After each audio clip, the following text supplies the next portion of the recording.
You can see how much action that trickworm has.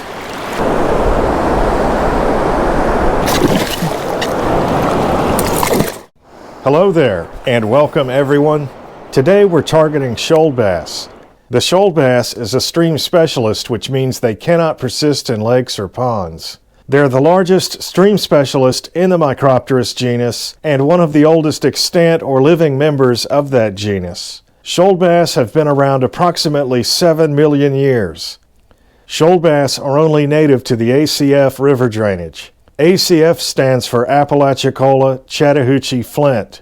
So Georgia, Florida, and a small part of Alabama are the only states that have shoal bass.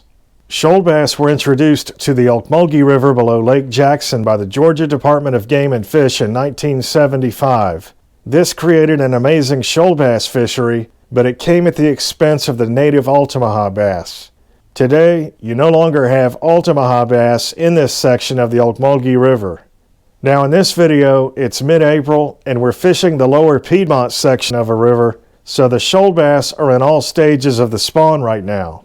Shoal bass in this part of the state typically begin moving into the shoals in mid to late March, and spawning takes place all through April and into May.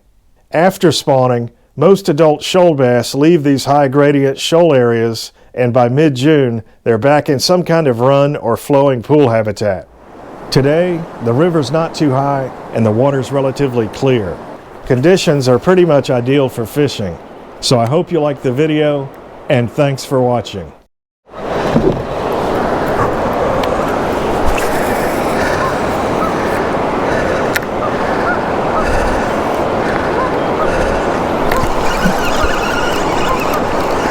Little one. Might be a male.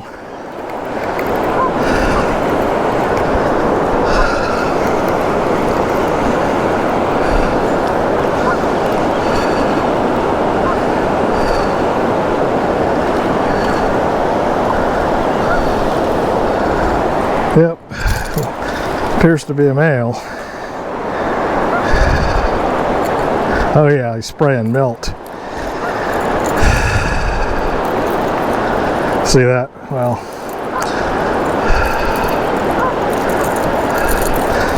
thank you.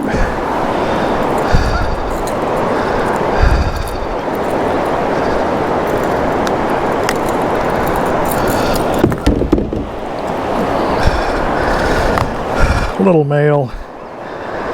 male shoal bass.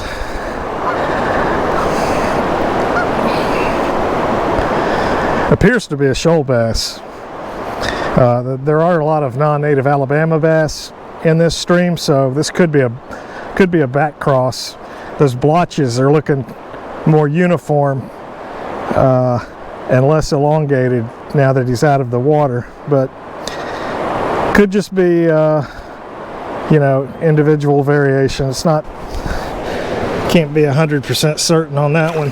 Without genetics, it's still a guess, because you know, these hybrids, they can back cross, and a back cross is where a hybrid spawns with one of the parent species, and if that happens enough times, the hybrid offspring can resemble the parent species, which in this case is the shoal bass, but they're still, even though they look like a shoal bass, they're still hybrids.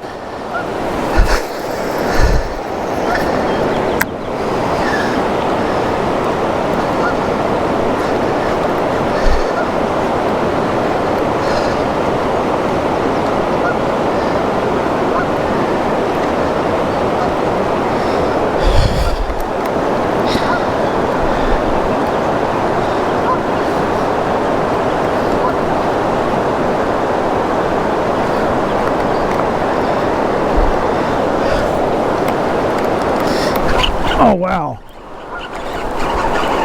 that fish doesn't even know he's hooked, I don't think. Yeah, he knows he's hooked. I thought it was a lot bigger. Trying to stay out of my, I shouldn't have my rods hanging off the front like that.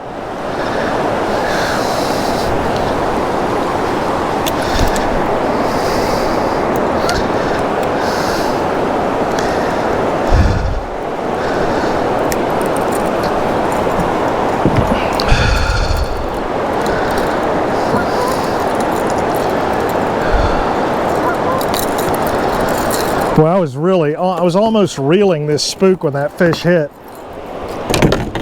And if I had one, you know, if I was smart, I'd have a whopper plopper, but I don't have one. A buzzbait or a whopper plopper. Usually when they hit, you know, the old walking bait, when you're reeling it, that tells me they will hit something moving a lot faster. So you can listen to the fish and be more efficient, you know, if you pay attention. That looks more like a straight up shoal bass. See ya, buddy. And you know, it's mid-April right now, and a lot of these fish are trying to spawn. They want to spawn, but the water's been really high, and usually, you know, once you get to about mid-April, we start to get less rain. And I feel like sometimes these shoal bass, instead of just trying to spawn when the conditions are bad, they'll just wait for the water level to come down, you know. And that's kind of what's happened here. This water, it was really too high to spawn. Conditions weren't ideal for spawning. And just in the last few days, the stream has dropped about 6 or 10 inches. That doesn't seem like a lot, but it really opens up a lot of areas. It really opens up a lot of areas in these shoals for these fish to spawn when the water level drops just that much. You know, 6 or 10 inches is a lot when you're talking about changing the.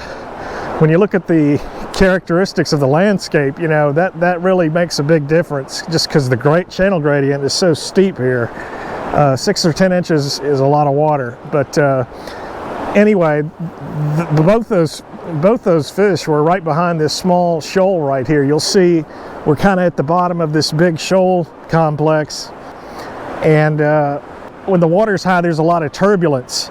So below these shoals, you've got a lot of coarse substrate, a lot of gravel, nice clean gravel. You've even got a lot of, I don't know if you can see it there, there's a lot of Asian clam shells. But it's just nice clean bottom, and that's really interspersed with bedrock outcrops, you know, like the one I'm standing on. And between those, you know, the bedrock has this algae growing on it, but you can see the clean bottom in between the bedrock outcrops there, and that's kind of where these fish spawn.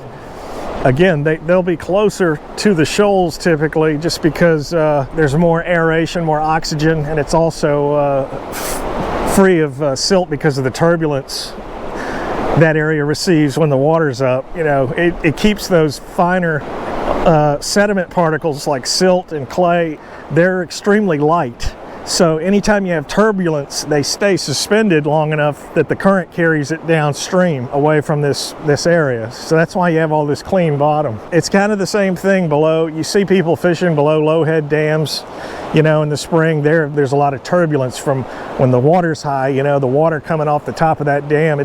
Creates the same effect. There's a lot of turbulence. Then when the water comes down, you've got a nice clean bottom for these fish to spawn on.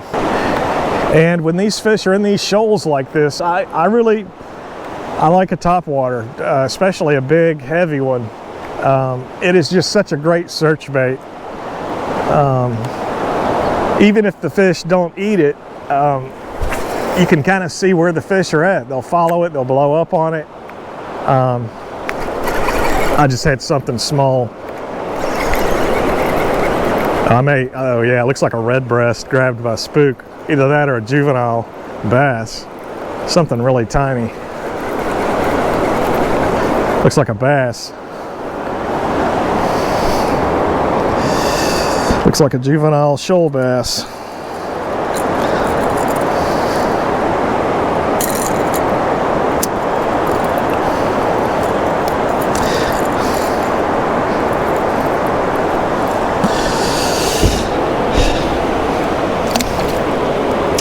Now that fish doesn't have too much coloration. I think that's due to the fact that he had every trebled in his body, but just That's looks like a juvenile shoal bass, even though the blotches, those vertically elongated blotches, aren't visible. They sometimes do look like this.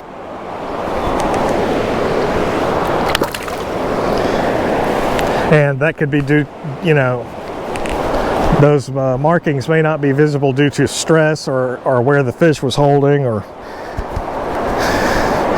some other factor. All right,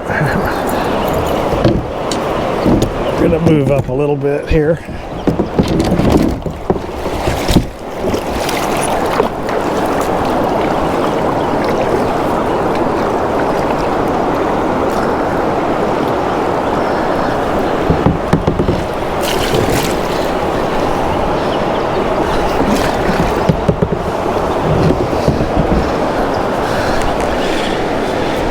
Yeah, right there's some really nice gravel bottom. You've got a bedrock outcrop right here. Just really nice bottom there for spawning.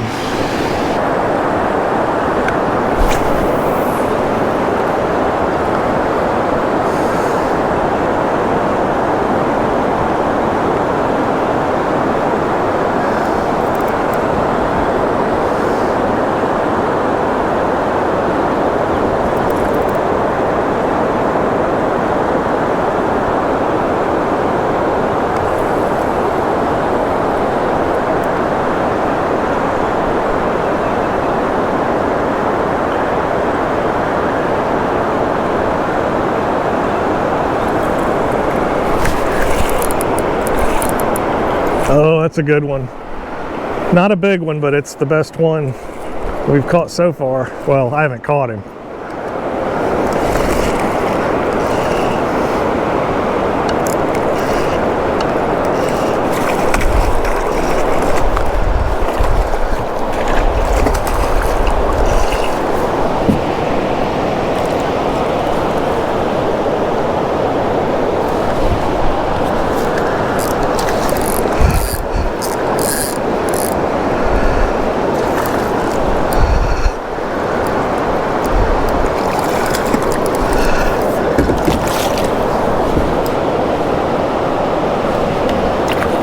Come here, buddy.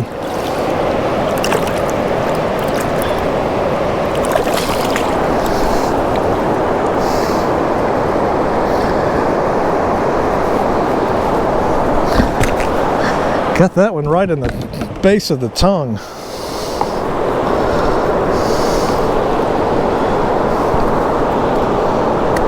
There we go. That's a 19-inch shoal bass. Probably post-spawn or could be still spawning. See ya, girl. She is right there.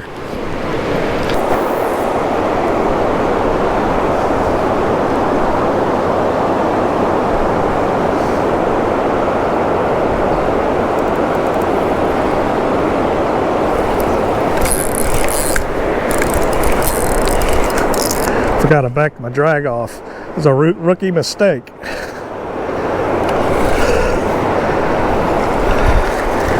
It's a nice one, but not as big as the last one.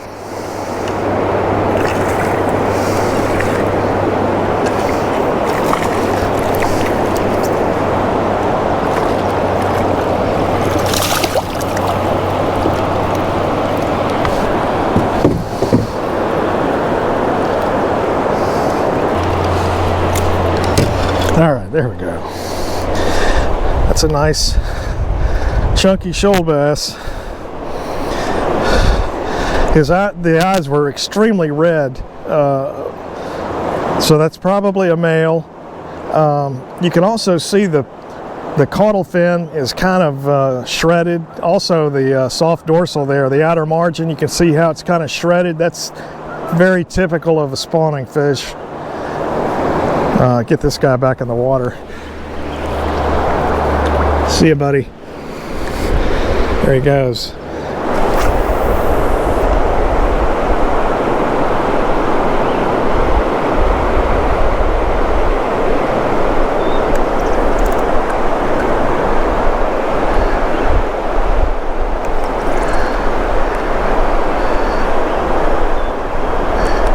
Now another thing I wanted to point out is those last two fish I caught, not only were they the largest fish, they came from the area with the most current.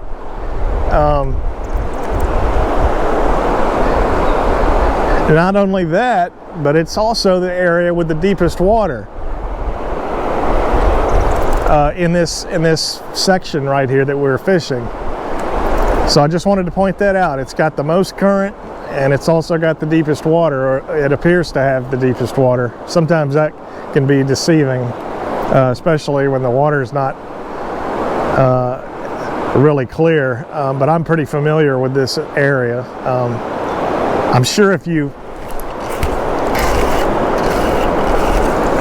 you fish for shoal bass on any kind of regular basis, you know where this is. Or you may have an area that you fish often that you know, you kind of know the lay of the I'm trying to get this fish in real quick so you can see how red the eyes are. See how red those eyes are? Oh, see the milt? This fish is spraying milt. So that's a male, and this fish was most likely guarding a nest.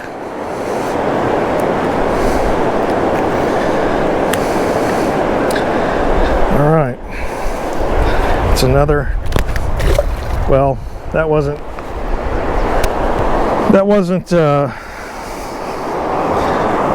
how you want to do it, but hopefully you saw enough of it.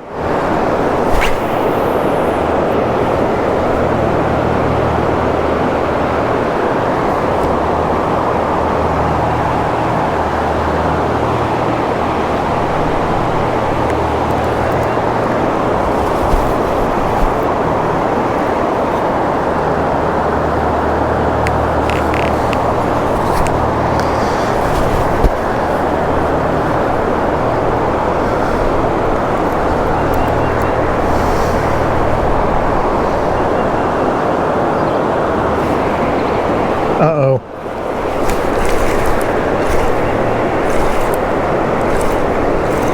Feeling some head shakes.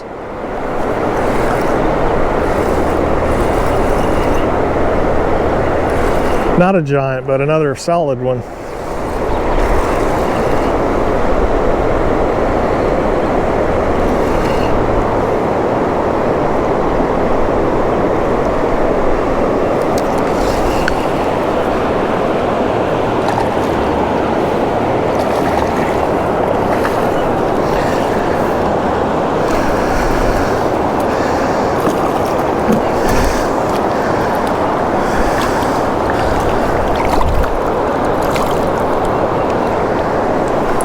See those red eyes.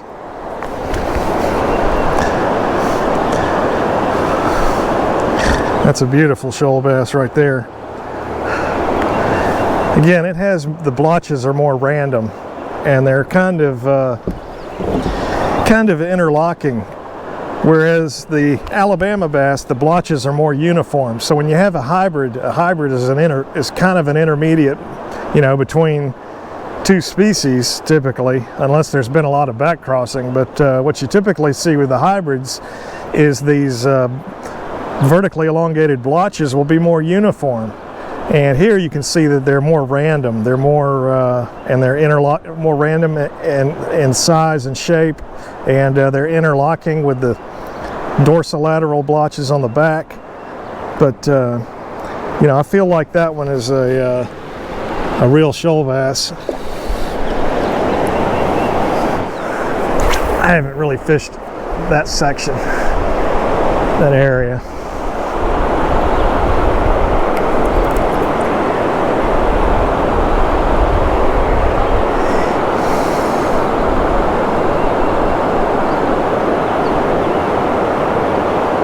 Uh-oh.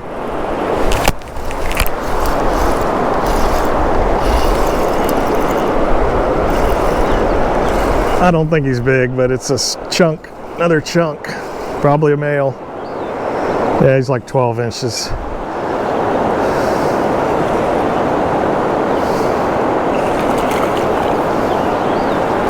And I'm always, if the water's clear enough, I'm always looking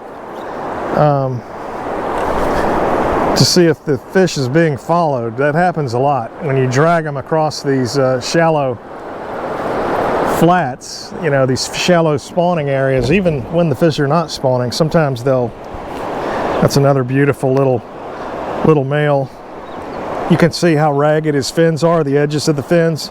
That's really typical during the spawn. You know, these fish, especially the males, they have to clean the substrate. You know, they fan the bottom to create the nest, and so they're in contact with the bottom, which is mostly rocks, and even the female, you know, they're rubbing up against each other, and their fins just get all ragged, especially the males, because they, like I said, they make the nests, and they are rubbing the bottom. They have to actually fan the bottom with their, you know, fins, so they get all tore up. And so that's obviously what happens, what the fish look like when they're spawning. See ya, buddy.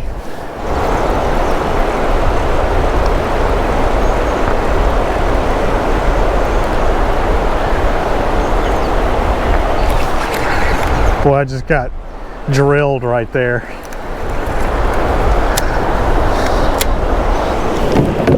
Again, a lot of times they'll just bump the bait when they're spawning and they won't actually get it. So I'm gonna throw the old Texas rig in there.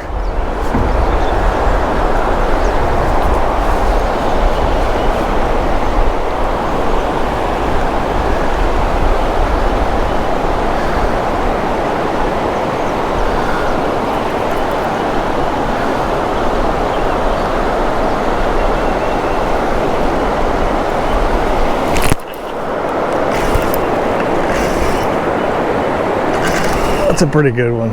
Not a big one, but a pretty decent fish. It was a little better than I thought. Still not a giant. I think I hurt his feelings, or her feelings.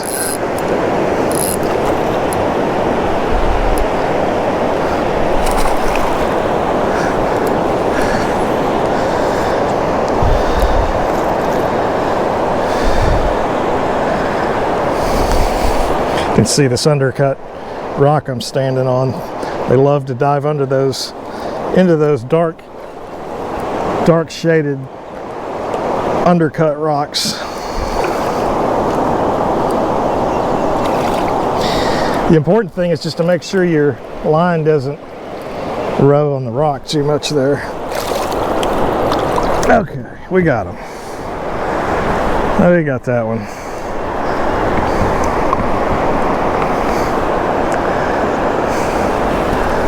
Okay, I have hooked myself.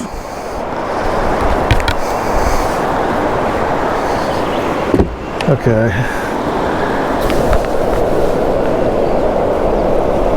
Okay, I'll just have to deal with that later. Hooked my shirt. That's a pro move.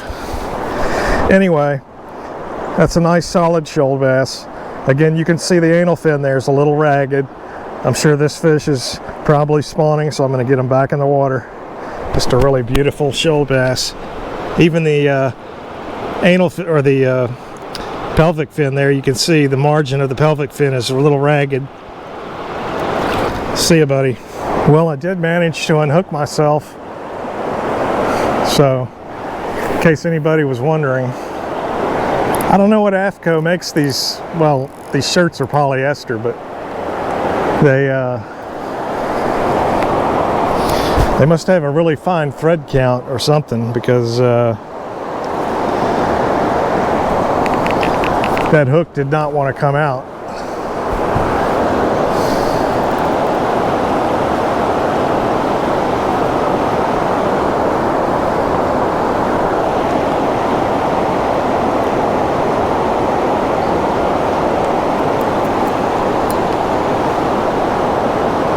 Uh-oh.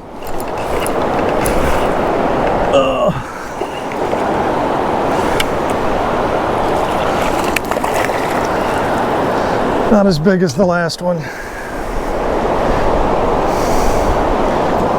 Very strong.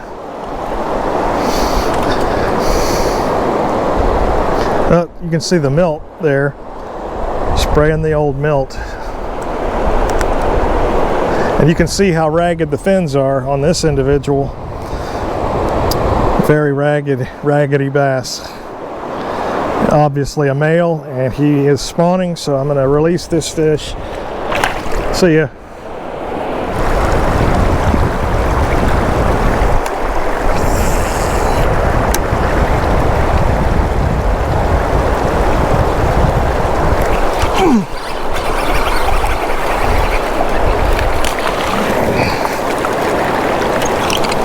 That one ate the old swim bait. You think you wanted that? Look at the milt he's spraying. That was one aggressive male.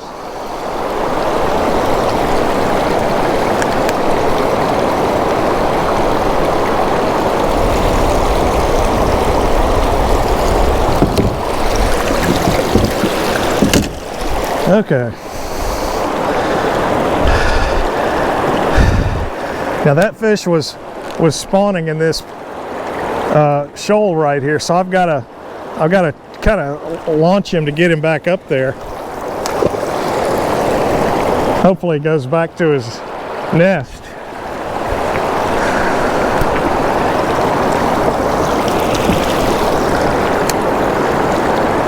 And this is just I'm using a Strike King Shadalicious paddle tail swim bait here.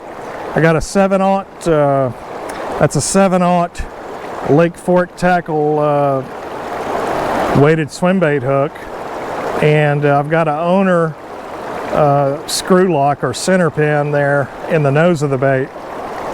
Throwing that on a 40-pound braided line, and I do have a little stinger hook that I use. It's just, this was actually a treble hook that I clipped off, you know, one of the barbs there of the treble hook, and I just insert that into the belly of the swim bait, and then I run the swim bait hook through the eye of that treble hook.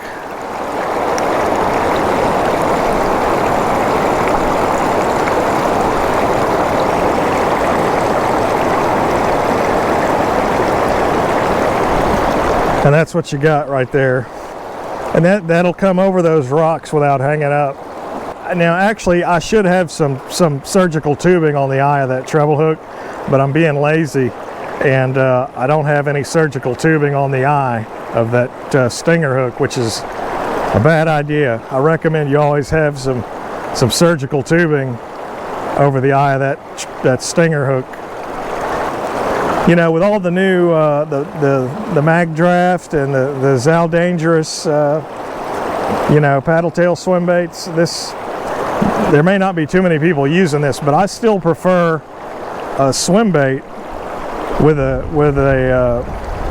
I prefer a swim bait, a paddle tail swim bait with a weighted swim bait hook, because there's a lot of turbulence in these shoals, and what I found is with the Mag Draft, it just rolls, and it just with all the turbulence in the current, it just won't track straight. Now you can still catch fish on it, but also with that treble hook, you know, where that treble hook is positioned on the Mag Draft, you know, it's just going to hang up constantly. Now you could rig the freestyle Mag Draft just like this, just like I have, you know, but these are cheaper and it gets the job done for a fraction of the cost. This is I believe this is the Strike King Shadalicious, but I also use the Lucky Strike Bass Magic paddle tail swim bait, and those are the two that I really like, and you know, they work really well on these shoal bass just before the spawn, during the spawn, and you know, they'll catch fish year round, but that's really the best time to use these paddle tail swim baits. You know, when they're in these shoals, it's hard to use a bait that has a lot of treble hooks, and with this stinger hook, the way it's positioned there, I've tried rigging this on top of the bait, you know, with a short leader, I've tried rigging the stinger hook several ways, but this is about the only way it'll come through all this rock, you know, without hanging up, you know, and it still does a reasonably good job of hooking the fish.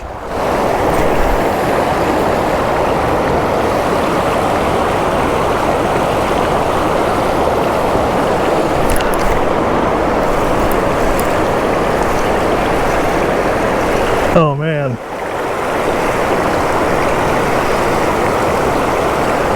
I got a problem, folks. I decided to throw over to that log. It looked like such a great place for a shoal bass to spawn. And I hooked this good one. Now I got to drag him up against the current, which is always a no-no. That's shoal bass fishing 101. You never want to do this. It's not a giant, so I can I think I can finesse him up.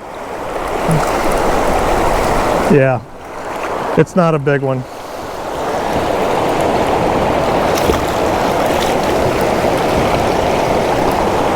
Okay. Another beautiful shoal bass. You can see the ragged fins. This is another male.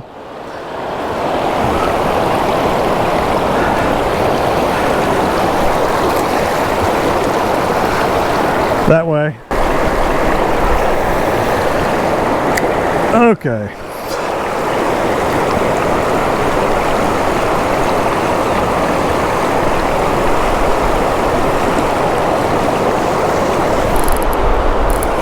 There's another one over there.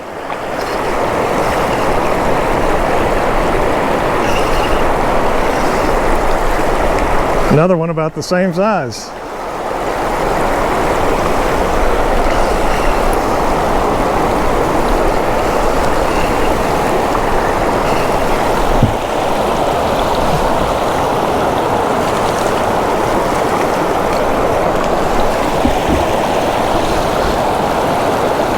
Once you get their head up, you want to kind of keep their head up there so you can kind of ski them.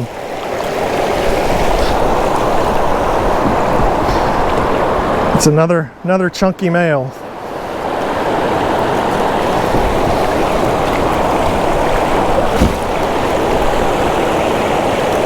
Okay.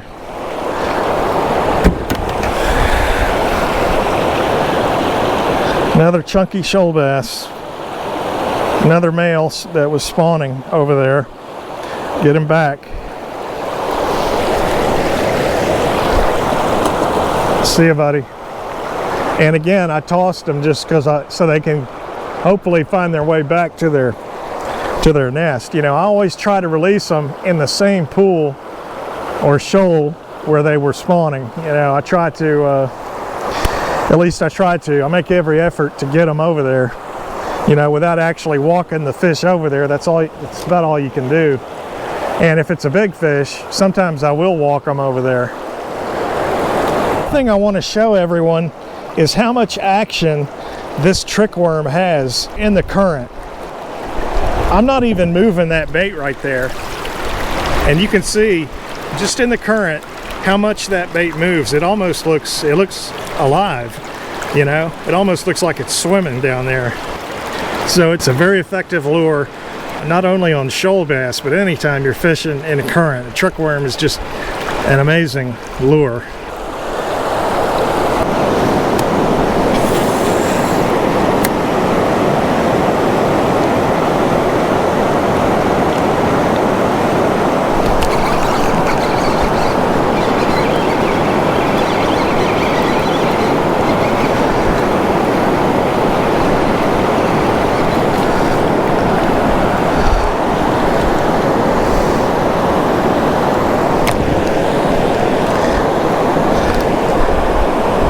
Another male.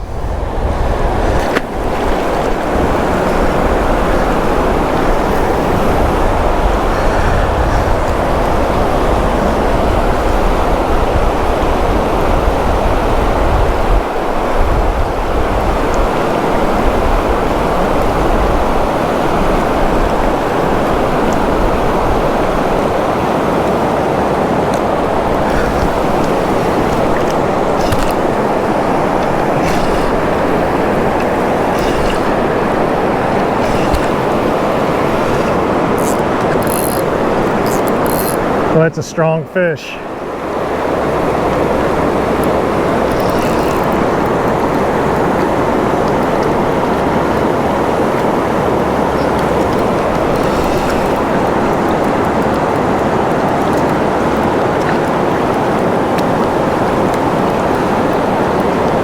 I'm pulling him against the current, which is never good.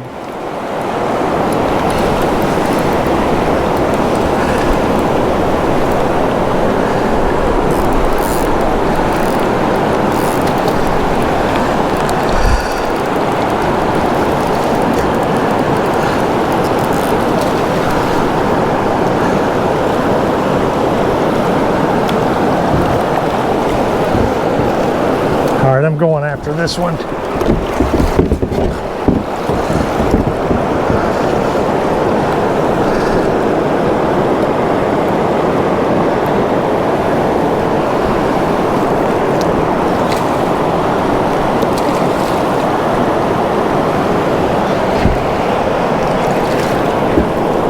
Okay, we got you.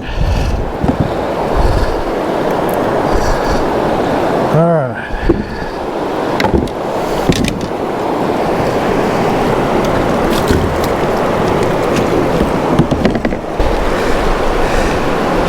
Okay, that one is right at 21 or close to 21.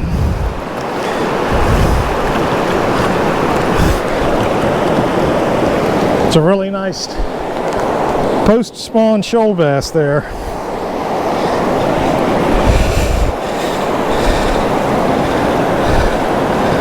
It's a really nice, beautiful shoal bass.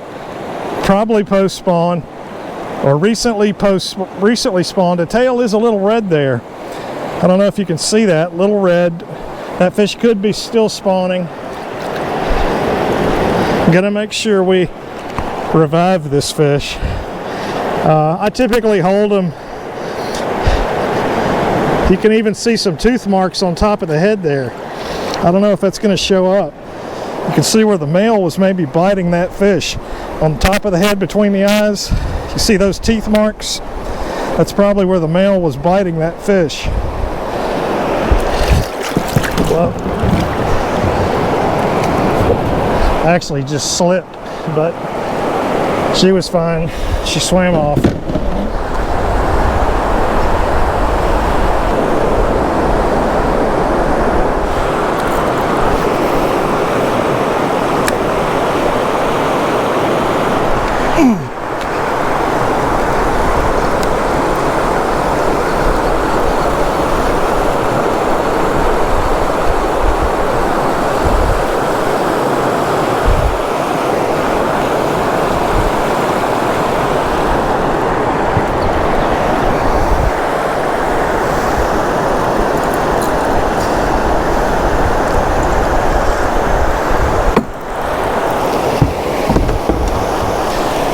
Well, that is the first Alabama bass that I've caught today. And I'm not going to release that fish. Their introduction has been really bad for the shoal bass in this river, so I'm not going to release this fish. If you ever want to eat, keep some fish to eat, these are really, really great to eat.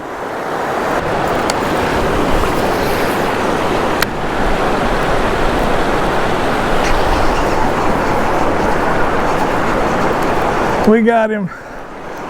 He's not big, but he's mean.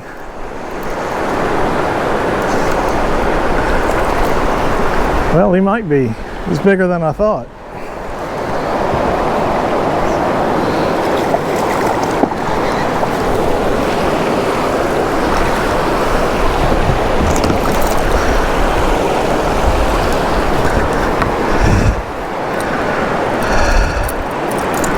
He wanted the old spook.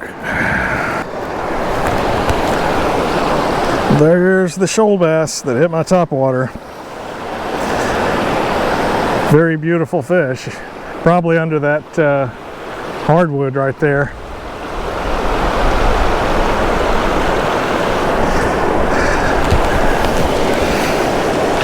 Go home.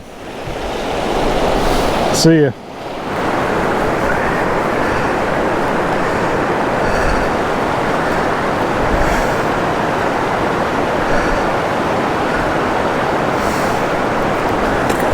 Look at that. Did you see that? That's all the line I had out, people.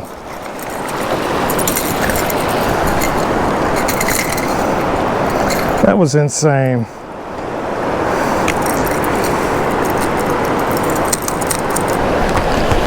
Another non-native Alabama bass.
Okay, we got her. We got her. The old walking bait.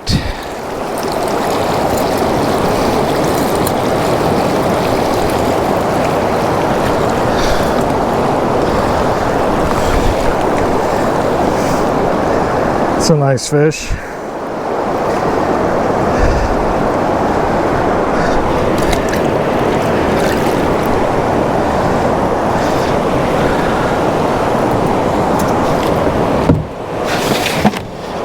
This one might be close to 5, but I don't think it's so thin that I don't think it's over 5.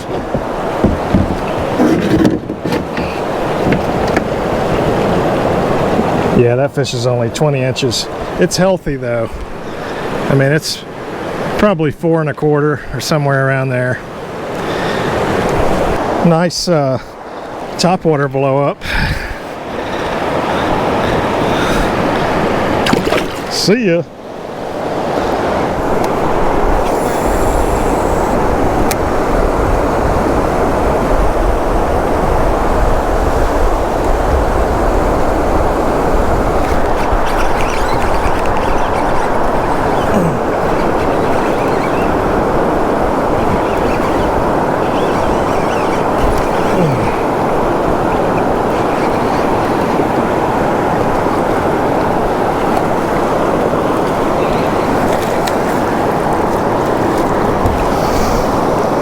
I had 2 right there for a second.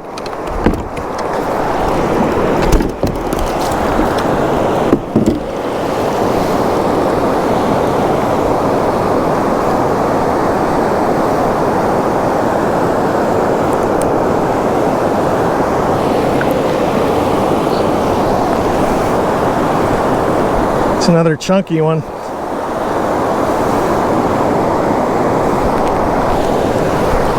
See you, buddy.